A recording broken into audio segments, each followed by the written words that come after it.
ഇതാ പോലീസ് ഉദ്യോഗസ്ഥരെ ഭീഷണിപ്പെടുത്തിയ കേസിൽ റിമാൻഡിലായ അർജുൻ ആയിങ്കെ 3 ദിവസത്തെ പോലീസ് കസ്റ്റഡി വിട്ടിരിക്കുന്നു. വെള്ളിയാഴ്ച 11:30 വരെയാണ് കസ്റ്റഡി കാലാവധി. തലശ്ശേരി ചീഫ് ജുഡീഷ്യൽ മജിസ്ട്രേറ്റ് കോടതിയാണ് കസ്റ്റഡി അനുവദിച്ചത്. KV ബൈജു ചേരുന്നുണ്ട്.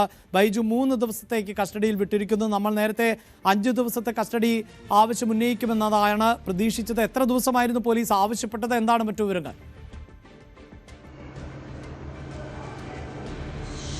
അഭിലാഷെ, 5 ദിവസത്തെ കസ്റ്റഡിയാണ് ആവശ്യപ്പെട്ടത്. ഇപ്പോൾ 3 ദിവസത്തെ കസ്റ്റഡി നൽകിയിരിക്കുന്നു. അതായത് വെള്ളിയാഴ്ച 11:30 കോടതിയിൽ തിരിച്ച് ഹാജരാക്കേണ്ടി വരും. എന്തായാലും പോലീസിനെ സംബന്ധിച്ചിടത്തോളം വളരെ നിർണായകമാണ് ഈ കസ്റ്റഡി. കാരണം തെളിവെടുപ്പ് നടത്തേണ്ടതുണ്ട്. അതോടൊപ്പം മൊബൈൽ ഫോൺ, ഈ പോസ്റ്റിട്ട് എന്ന് പറയുന്ന മൊബൈൽ ഫോൺ കണ്ടെത്തേണ്ടതുണ്ട്. അതോടൊപ്പം ഏറ്റവും പ്രധാനം, ഇയാൾക്ക് ഒളിവിൽ പോകാൻ സഹായിച്ചവരെല്ലാം കണ്ടെത്തേണ്ടതുണ്ട്. അങ്ങനെ വിശദമായ ചോദ്യം ചെയ്യാനുണ്ട്. കഴിഞ്ഞ ദിവസം ഇയാളെ കസ്റ്റഡിയിലെടുത്ത് അറസ്റ്റ് രേഖപ്പെടുത്തുന്ന സമയത്ത് ചോദ്യം ചെയ്യലുമായി ഇയാൾ സഹകരിച്ചിരുന്നു. ഇയാൾ ഈ കാര്യത്തിലൊന്നും കൃത്യമായ ഒരു മറുപടി നൽകിയിരുന്നില്ല. ഇയാളെ സഹായിച്ച ആളുകളെ കുറിച്ചൊന്നും വിവരങ്ങൾ പങ്കുവച്ചിരുന്നില്ല. അതുകൊണ്ട് തന്നെ പോലീസിന് ഇനി നിർണായകമാണ് അർജുൻ ആയങ്കയെ കുറിച്ച്.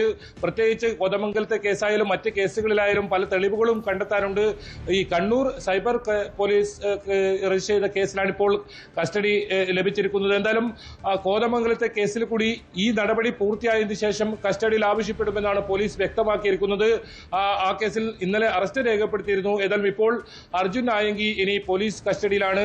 ഈ ഒളിവിൽ കഴിഞ്ഞ സ്ഥലം, ഈ നേരത്തെ ഒളിവിൽ ഉണ്ടായ സ്ഥലം, ഈ സ്ഥലങ്ങളിലെല്ലാം ലോഡ്ജിൽ ഉൾപ്പെടെ എത്തിച്ച് തെളിവെടുപ്പ് നടത്തുമെന്നാണ് പോലീസ് അറിയിച്ചിട്ടുള്ളത്. അതോടൊപ്പം ഏറ്റവും പ്രധാനം ഇത് തന്നെയാണ്, ഇയാൾക്ക് ഇത്തരത്തിൽ സാമ്പത്തികമായും ഈ ഒളിവിൽ കഴിയാനുമൊക്കെ സഹായം ചെയ്യുന്ന ആളുകളുണ്ട്.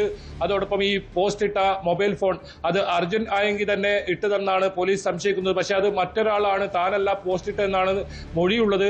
അത് പോലീസ് വിലക്കെടുത്തിട്ടില്ല. കൃത്യമായി ഇതിലൊരു തെളിവ് കണ്ടെത്തേണ്ടതുണ്ട്. ശാസ്ത്രീയമായ തെളിവുകൾ തേടിയാണ് ഇപ്പോൾ പോലീസ് പോകുന്നത്. കൃത്യമായ പഴുതുകൾ അടച്ചുള്ള ഒരു അന്വേഷണം, അതിന്റെ ഭാഗമായാണ് ഇപ്പോൾ കസ്റ്റഡിയിൽ വാങ്ങിയിരിക്കുന്നത്. ഏതായാലും വെള്ളിയാഴ്ച 11:30 തലശ്ശേരി ചീഫ് ജുഡീഷ്യൽ മജിസ്ട്രേറ്റിൽ തിരിച്ച് അർജുൻ ആയങ്കയെ ഹാജരാക്കണം. അതിനുശേഷം കോതമംഗലം കോടതിയിലെ കേസിൽ, ഇന്നലെ രജിസ്റ്റർ ചെയ്ത കേസിൽ കസ്റ്റഡിയിൽ ആവശ്യപ്പെട്ട് പോലീസ് അപേക്ഷ നൽകും. അങ്ങനെ തുടർച്ചയായി കാപ്പ ചുമത്തുന്നതുവരെ പോലീസ് കസ്റ്റഡിയിലും ഇത്തരം നിയമ നടപടികളുമായി മുന്നോട്ട് പോകും.